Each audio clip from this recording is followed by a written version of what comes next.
What's good, everybody? Our favorite UFC fighters have this really bad habit of getting old for some reason. And since their primes don't last forever, there's fights that no matter how good they are, we'll never get to see.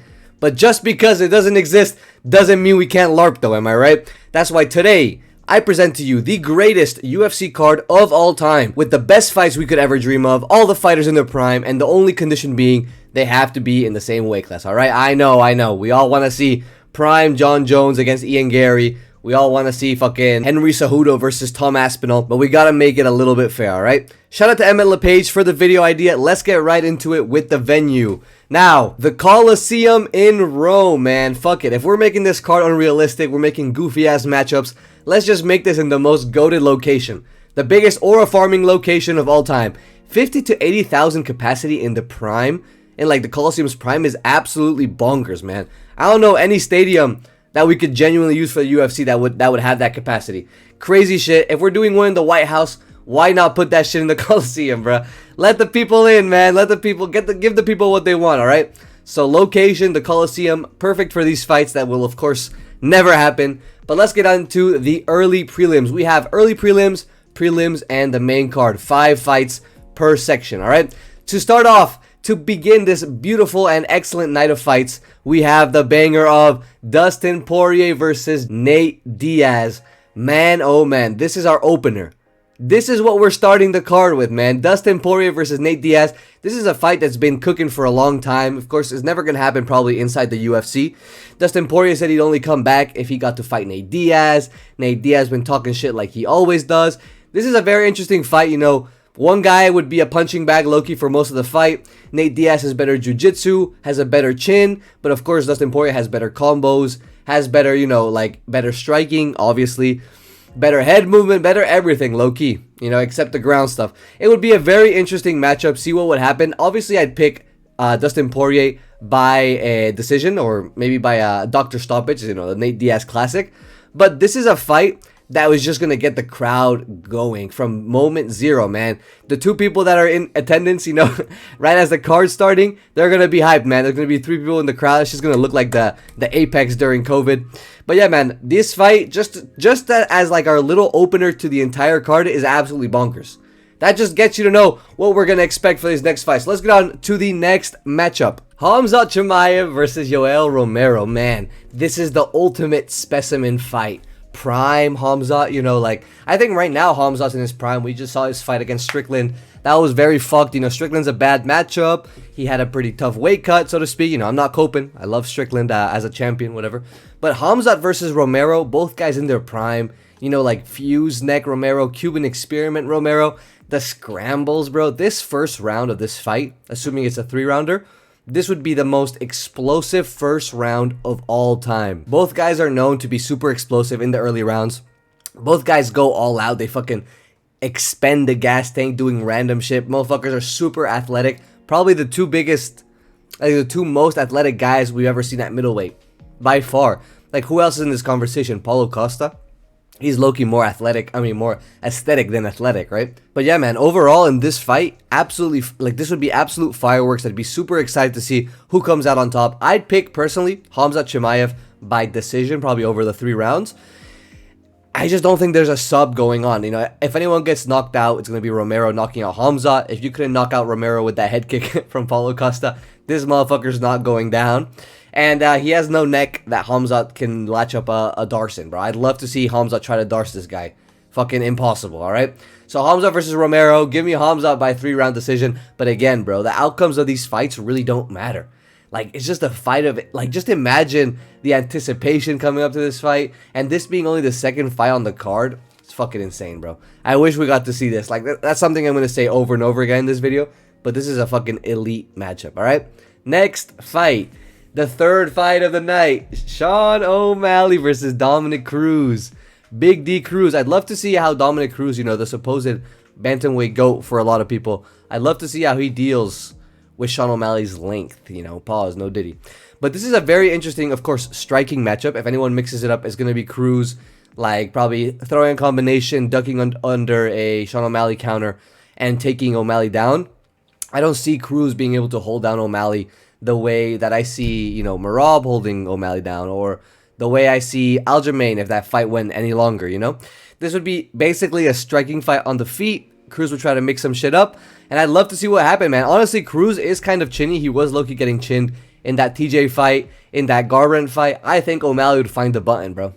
I think round 3, you know, assuming these guys get to watch tape on each other, round 3, give me O'Malley by KO, man. But again, like, well, anything could happen in this matchup. It's stylistically super, super interesting, and only the 3rd fight of the night. Next fight, Oliveira versus Sarukian 2, bro. You guys might be mad at me. You guys might say this shit is some bullshit because we just saw this fight at UFC 300. But this version of Oliveira and this version of Sarukian, bro, we need to see them again. Oliveira has evolved so much since their first fight. Oliveira fought Max and wrestle-fucked him. He fought Gamrot and out-wrestled and submitted Gamrot. I'd love to see, you know, in that fight with Sarukian, he was escaping subs by, like, literally the fucking clothes on his back, bro. He was twerking, dropping his shorts to get out of a guillotine. He was in a Darce, you know, hitting the fucking dead body escape or the dead body defense. Super interesting stuff. I'd love to see this rematch. I think it would go very differently. Honestly, I think this time Oliveira would get a sub, and it would be something nasty, bro. I think he'd get like a face crank. I think he'd get something like a fucked up armbar or something, or maybe a triangle armbar. I don't know, man, but Sarukian is really good. He's always getting better. But just an interesting fight. This is probably the only fight on this list, maybe this and one other fight, that's actually possible. Like, that might actually happen at some point. So give me Oliveira Sarukian 2. You guys might be mad at me putting the shit over O'Malley Cruz or whatever, but this is a banger fight. And if you don't think it is, you gotta kill yourself, alright? Next fight, and headlining the early prelims. This is a fight that, like, okay, Emmett LePage, shout out to you, my brother. He gave me the inspiration for this video. But when he said, hey, make a video, 15 fight UFC card with prime fighters, right? My first thought was this: Holloway versus Ferguson, bro.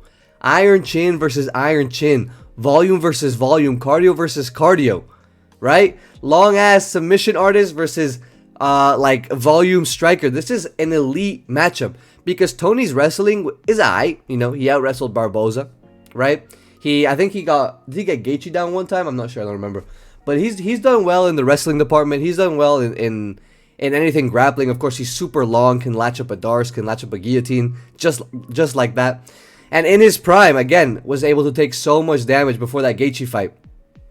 And against Holloway, honestly, seeing what Oliveira did to him, I know Ferguson wouldn't be the type to wrestle fuck him, right? Because Ferguson's never been that guy.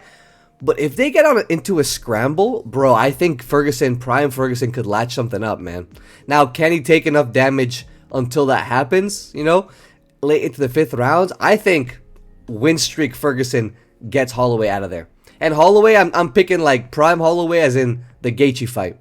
And the issue with Holloway is, as we all saw with the Oliveira fight, we realize he's never really fought a guy who relies on wrestling heavily. You know what I mean? Like, he fought a grappler in Brian Ortega, but he's more of a jiu-jitsu guy, submission guy. He fought an MMA, like mixed martial artist in Volkanovski 3 times, and he lost 3 times, right? He fought, who else he fight? Ilia Topuria just knocked him out. But yeah, man, like pure grapplers, he really fought Oliveira, who's, again, a really good MMA guy as well. Against Ferguson, I feel like if there's a wild scramble, Ferguson could latch up a submission. You know, I take Ferguson via like round 4 bloody, sweaty submission. It's that Darce where like Holloway's kind of almost slipping out because of the sweat, because of the excrements from both of these guys, but he doesn't manage to get out and like has to tap. I see it going that way. All right. On to the prelims. Now, if you guys thought the early prelims were crazy, look at this shit, bro. Look at this fucking shit. Volk versus Silva. This is the other fight I was talking about that might actually happen. But again, this is a fight in their primes. The Arman and Oliveira fight, these guys are both in their prime actively, in my opinion, right? Maybe Oliveira's a little bit past his prime, but he's at that point where he's like a knowledgeable unk, right? But this is prime Volk versus current Silva. Or prime Silva, you know, if you want to hypothesize when his prime is going to be. This would be an amazing matchup. Before Volk was chinny, right? Before Volk was getting dropped by Makhachev, by Ilya, by fucking Diego Lopez in their first fight. Before all of that, seeing Volk go up against Silva, who was this like super elusive, super creative, explosive, knockout artist, it would be like, it's like going against Yair on steroids, bro. It's like going against Yair, except he's a Zionist and has bad intentions. Like, dead ass, bro. That's what it would look like. And that Volk Yair fight was fire. Now, imagine that against the Silva, man. Two bald, egghead motherfuckers going at it. Absolute cinema. I considered putting Volk against McGregor. You know, of course, McGregor's going to be on this list. You guys can probably guess, you know, at what point in the card he's going to be. But I thought Volk versus Silva, you know, McGregor versus Volk is great. But I'm saving that for a different matchup, right? So Volk versus Silva is an excellent striker versus MMA guy. Fucking elusive power punching versus just IQ, distance control. You know, I think he has a reach advantage over Silva. I'd love to see this fight. Honestly, in his prime, I see Volk taking Silva to decision. And like one of those rounds, maybe the 5th round, maybe the 4th round, is like a 10-8. Where he's beating Silva's ass. That's what I want to hope. Again, maybe Silva just spinning wheel kicks Volk out cold. Or like fucking elbows him and opens a big ass gash and we get a doctor stoppage, right? But I think Volk would get it done by decision. Let me know what you guys think, all right? Next fight on the prelims. Jan versus Dillashaw. Emmett LePage, my brother. This is for you. This is for you. This is a peak fight. If you guys know, I had to do my research on Dillashaw for my video I did on him about like how good he really was. We're going to do another one of those probably on Tyron Woodley next. You know, let me know if you guys want to see that. When I was doing my research for Dillashaw, I was thinking, man, this guy's really fucking good. And he's really technical. And this is like prime, you know, roided up Dillashaw. He was on EPO. He was fucking a cardio machine. Imagine that against Jan, bro. 5-round fight would be so interesting. I think this would be a 3-rounder. Of course, we're talking like make-believe card. So if we make this a 5-rounder just because we fucking can, right? And this card ends up being fucking 16 hours long, then give me Jan by 48-47 decision. But if this is a 3-rounder, I think Dillashaw takes this, bro. I think Dillashaw takes this 28-27 because I think Petr Yan will drop the first round. He usually always drops the first round, even against guys like Figueiredo, guys like Song Yadong. Like he's dropped the first, even Marcus McGee, bro. He's dropped these first rounds. He dropped the first against Dillashaw, and I think Dillashaw will get the second. I think Dillashaw has the mixes, man. He has the footwork to really like. It takes Jan a long time to download the data. You know what we always say about our boy Jan. I fuck with Jan, bro. I fuck with Jan's style. I think he'd lose a 3-rounder, but would win a 5-rounder. Either way, I think this goes to decision. Neither guy is chinny, in my opinion. Neither guy has really like strong knockout power. Of course, Dillashaw knocked out Garbrandt twice, but you know, that's Cody Garbrandt. Shout out to the GOAT. But yeah, man, excellent matchup, super technical, probably one of the most technical fights on the card. I would be super hyped to see this, just as much as all the other fights, all right? Next fight on the prelims. I pick it wrong, I pick it chap. DJ versus Pantoja, bruh. We gotta see this shit, man. I wish when Pantoja called, like, all right, I knew that shit was never gonna happen. DJ's probably one of the smartest fighters, not only in the ring, but also outside. He realizes fighting isn't an old man's sport. It really is a young man's game, right? He realizes he's past his prime.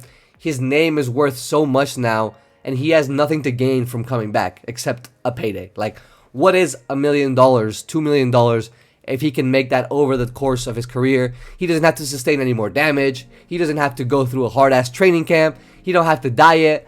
Like, I get it. I get why he didn't come back. But in my heart, bro, in my heart, I want to see that fight. And you guys might say, what about DJ versus Joshua Van? What about DJ versus whoever? Man, fuck Joshua. Nah, I fuck with Joshua Van, alright? But I think DJ would eat Joshua Van alive. I know some of you guys in my comments, you know, I think I'm low-key still picking Pantoja in the rematch, you know, against Joshua Van. I'm still back and forth with that fight. But this fight, bro, DJ Pantoja, the scrambles would be crazy. Both guys super hard to finish, constantly throwing up subs. DJ better wrestling, Pantoja better jiu-jitsu, right? Better striking, probably DJ, but also Pantoja has a better chin. We saw DJ get knocked out by Morales. We saw DJ get hurt pretty bad by Cruz, who has pillow hands. Give me DJ, bro. Give me DJ in this fight. Give me DJ over, again, 3-round decision, 5-round decision. Again, flyweights, you know, usually doesn't go to anything except the decision. But man, I fuck with these guys, bro. I fuck with both of these guys. I wish we got to see that fight. This is number 1 and number 2 all-time flyweights, bro. No debate. Fuck Henry Cejudo. Joshua Van, he's on his way, right? If Joshua Van beats Pantoja, who's still in his prime, beats Manel Kape, beats Kyoji Horiguchi, beats fucking, what's the guy's name coming up? Loner Kavanaugh. Beats all these guys, he's going to overtake Pantoja, right? DJ, low-key hard to overtake him, but Let's see this fight, bro. DJ versus Pantoja. And headlining the prelims, my GOAT, Alex Pereira versus Overeem, bro. Juiced up Alistair Overeem. I would love to see this fight, man. Honestly, Alex Pereira was my hardest fighter to matchmake for this whole video. Everyone else was easy to matchmake. Like, I had thoughts in my head. You know, O'Malley was a little bit complicated. I was unsure about who to put Petr Yan against. But, like, those fights make sense. But this fight, I couldn't find anyone. I was thinking Pereira versus Yuri. You've already seen that twice. Pereira versus John Jones. I think, honestly, John Jones would low-key have his way with Pereira. And I fucking hate John Jones with every bone in my body. Alright, let me make that clear. And I love Pereira. But I think John Jones would low-key diddle Pereira, especially in his prime. I was thinking Pereira versus DC. DC's low-key chained to the body, right? He's low-key weak to the body. But nah, man. I think DC would also wrestle fuck Pereira. Like, those fights aren't as exciting. You know, maybe Pereira versus Hamzat. But we haven't seen Hamzat at 205. And Pereira at middleweight, I don't really want to see that shit. So I just ended up saying, fuck it, bro. Pereira versus Overeem at light heavyweight. This is basically Pereira right now, or like before he moved up, you know, in a second rematch with Ankalaev, versus roided up, juiced to the gills, Alistair Overeem, bro. Let's see if steroids can take our GOAT. Basically, this is Pereira versus steroids, man. Let's see who wins. I think Pereira low-key chins this guy, I'm not gonna lie. Alistair Overeem got chinned by Ngannou. Happens, literally fucking happens, bro. Everyone can get chinned by Ngannou. He's gotten chinned by Curtis Blades, I believe. That's a little bit more inexcusable. Lost a decision, I believe, to Volkov, but that's in his older age. But yeah, man, give me Pereira knocking out Overeem second round. Fuck it, bro. Fuck it, all right? Next fight, and into the... Oh, this is the actual headlining of the... Oh, man. I forgot how goated I am at making this card, bro. Stipe Miocic versus Tom Aspinall. Man, banger after banger, right? Aspinall, again, another guy that was very hard for me to matchmake because I actually don't think the John Jones fight would be competitive. Yeah, fuck John Jones, bro. You heard me. Fuck Trae Young. Fuck John Jones. I think Aspinall versus John Jones, Aspinall would slime that guy out. Aspinall slimes him out within 2. All right? And I stand by that. This is the best heavyweight we've ever seen. So give me the best heavyweight we have right now versus the best heavyweight of all time, Stipe Miocic. Stipe Miocic has beat Ngannou in the first fight. He beat DC in the second and third fight. He did, he lost to Steven Struve. You know, we're going to ignore that. Stipe Miocic, of course, has the best resume at heavyweight. I think Aspinall would slime him out within 1 round, 2 rounds. But you know, in his prime, man, little grumpy man Stipe Miocic, little fireman Stipe Miocic in his prime. He low-key had hands. One of the best boxers we've seen in the heavyweight division. I would love to see this fight. It would be a boxing fight, right? And just cinema. Absolute cinema, like the rest of them, alright? Into the main card. This is where we get the real bangers. You thought we were bringing heat? Now we're actually bringing some heat. We're packing it. Pause. Middleweight, the Spider Anderson Silva versus Israel Adesanya. We've already seen this fight. I know. Don't leave that fuck ass comment, bruh. I know we've seen this fight, but imagine in their primes. Now, does this have a chance to be a complete snooze fest where both guys are feigning at range? Yes. But in their primes, bro, imagine out of those like 80,000 stadium seats, we get like 20,000 Brazilians in there? No way, bro. 20k Brazilians and Silva's putting on a show, bro. Put 20k Brazilians, put 2 or 3 like real Brazilian baddies in front row, right, you know. I don't know if Silva was the guy that was caught with like going out with some trans prostitutes. I don't know if that was him, but put a couple of them baddies front row for Silva to see, and he's putting on a show, bro. Silva versus Adesanya in their prime. Their first fight was interesting. Yes, it was low output, but it was fire, bro. That was a fire fight. Now imagine in their prime. Number 1, number 2 all-time GOATs in middleweight in their prime. Again, very important. So these are 3 fights now, with the Volk fight, with the, I forgot the other fight we talked about, where that they could actually happen or have already happened. But again, they need some details, bro. This needs to be both in their prime. Anderson Silva got to have some Brazilians in the crowd, got to have some baddies, you know, backing him up. And we're going to get a show, all right? Next fight. The 4th fight of the main card. John Bones Jones versus Yuri Prochazka. Now, you guys might say, brother, if you think John Jones beats Alex Pereira and Alex Pereira beats Yuri, then why the fuck would you put Jones against Yuri? MMA math does not work like that, my brother. Look at what we saw with the Moicano. Like, Moicano beat BSD. BSD beat Beneil Dariush, and Beneil Dariush slimed out Moicano. Bro, MMA math literally makes no sense. Jon Jones fighting Yuri is way more of an interesting matchup than Jon Jones versus Alex Pereira. Alex Pereira is really good in the couple things he does. He has very sharp and powerful striking, right, with the hands. He has a very good low kick, but everything after that, yes, he high kicked Yuri, yes, he's body kicked people in the past, but the real thing is the low kick, right? What are Yuri's weapons, bro? Let me tell you some of Yuri's weapons, bro. Bro got spinning elbows. Bro has flying knees.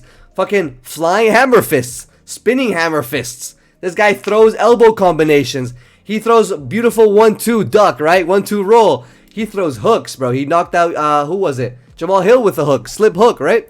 This guy's weapons, and he grapples too. He submitted Clover.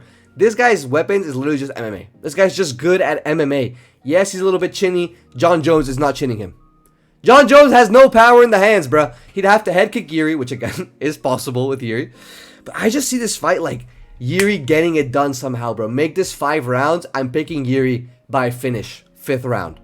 Fuck it, bro. Fuck Jon Jones. I don't care how much of a glazer I sound like right now or how much of a hater I sound like. Fuck Jon Jones, bro. Yuri, 5th round finish. If it's 3 rounds, I think Jones, bro. I think Jones by decision. I think Jones is going to be able to get Yuri down. Is going to be able to do this and that. But we saw, for example, we saw Jan take Pereira down. We saw Ankalaev, smudge Pereira against the fence.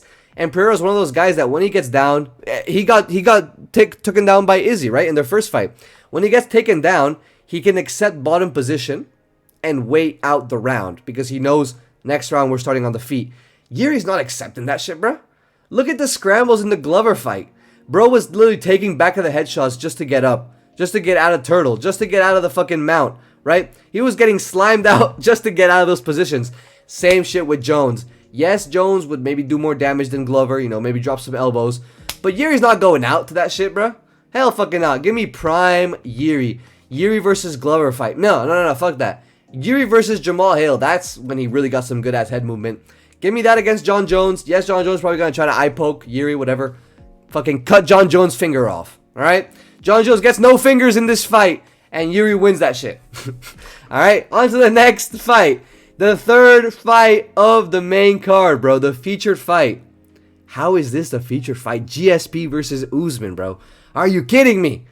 Canada, stand up! Oh! Nigeria, stand up, bro. GSP, the welterweight goat versus Usman. That guy's right on his tail.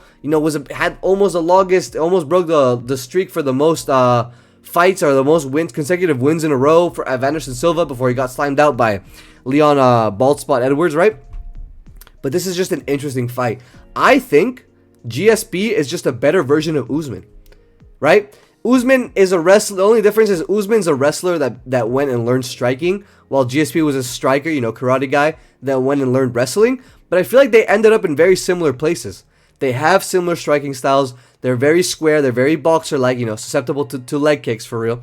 But I think both of these guys would just mix it up fucking, like we'd see beautiful strikes, beautiful sprawls. This shit would be like a real wrestling masterclass. And then we'd get on the feet. We'd have some sloppy striking, because they'd be tired from the wrestling. I think GSP would honestly edge out a decision. 5 rounds, GSP gets it. 3 rounds, I think GSP gets it too.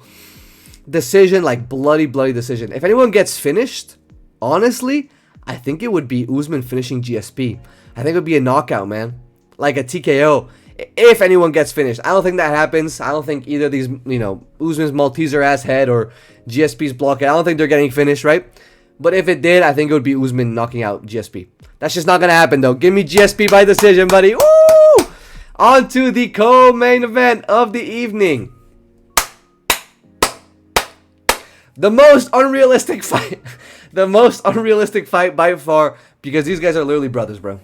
And they don't give a fuck about money, for real. Like, they would never fight each other for no reason. Like, you tell them, yo, the fate of the universe is on the line. On some Iguodala shit. Like, y'all gotta fight each other for the aliens or they're gonna slime us out. They'd be like, yo, brother, aliens have no wrestling. And then we get evaporated, right? We'd all die. A horrible death. But Khabib versus Islam, beautiful, bro. Islam has better striking. Khabib has better wrestling.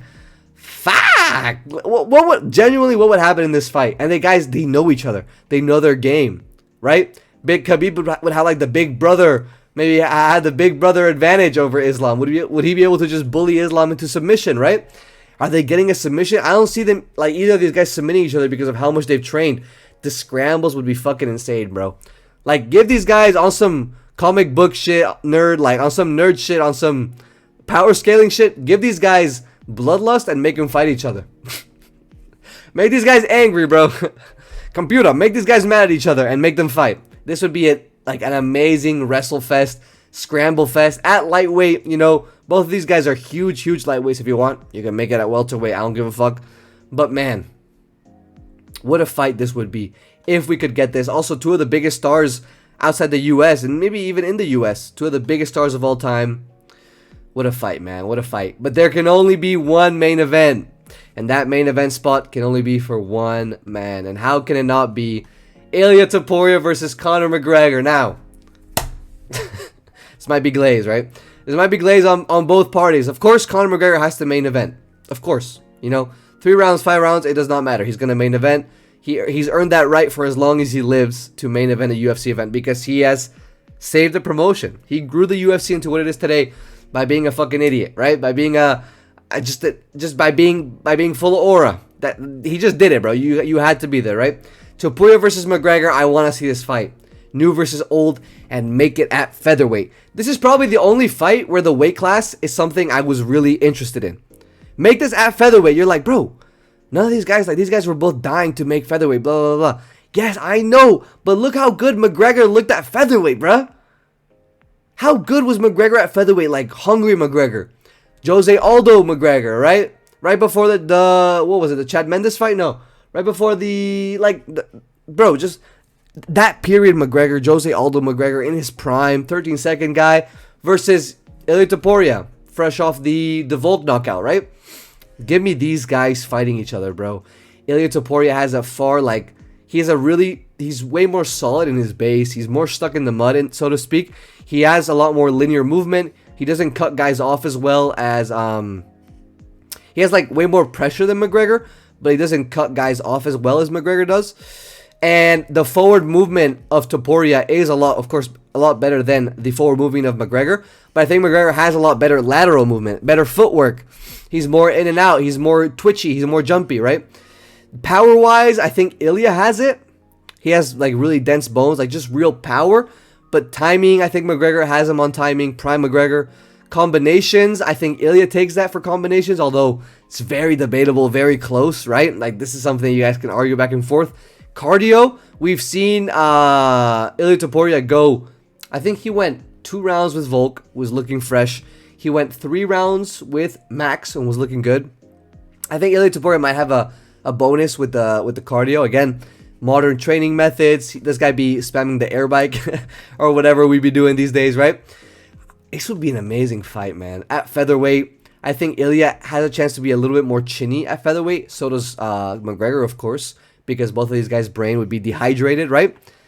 Man, I don't know. I built this slideshow like an hour ago, and I still haven't made my mind up over who would win this at featherweight. I think lightweight, I'm taking Ilia. Lightweight, I'm taking Ilia, you know, like, the power, it's different, you know, the power is different. I think the chance McGregor has to beat Topuria would be by chinning him. And I've only seen Topuria chin one time by the Jai Herbert head kick, right? And that's a head kick. Fucking McGregor's not throwing head kicks, bro. He's throwing spinning heel kicks. You know, maybe he catch McGregor with Topuria with one of those. He's throwing side kicks to the body. Oof, I don't know, man. Honestly, fuck it. 3 rounds, give me McGregor. 5 rounds, give me Topuria. Both by finish. Fence sitting, bro. Biggest fence sitter on YouTube. I don't know why I'm taking so long to decide over a fictional matchup that's never going to happen. But this fight would just be peak, alright? Let me know what you guys think about these matchups. What do you guys think about this card? Shout out Emmett LePage again for the video idea. Thank you guys for watching again. Let me know down below which matchups you would put in this on this fight card. Let me know why you think I'm a fucking retard for including the fights I did. I'm sure you guys will. And thank you guys for watching, man. I'm gonna go study. Ciao.